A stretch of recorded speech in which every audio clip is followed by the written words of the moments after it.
The international campaign for the release of Al Jazeera English journalists Mohamed Fahmy, Mohamed and Peter Greste arrives in Times Square, New York. The message is being displayed here and on the back page of the New York Times as part of Al Jazeera's campaign to free our journalists whose only crime was to do their jobs. As the UN General Assembly meets here in New York, the principle is clear.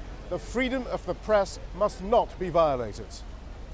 Peter Greste's parents expressed the hope that the Australian Prime Minister would raise the issue with the Egyptian president in New York. Peter's mother says her son is resilient. He's incredible. He is, I think he's settled to the fact that he's going to be in prison until this process is over, and that he's doing his utmost in all sorts of ways to make the best of it.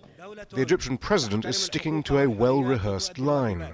Regardless of their indictment, or that they are innocent or guilty or innocent, the best thing was to get them out of the country. But at that time, when they were arrested, I was not responsible for the country at that time. I was only the Minister of Defense.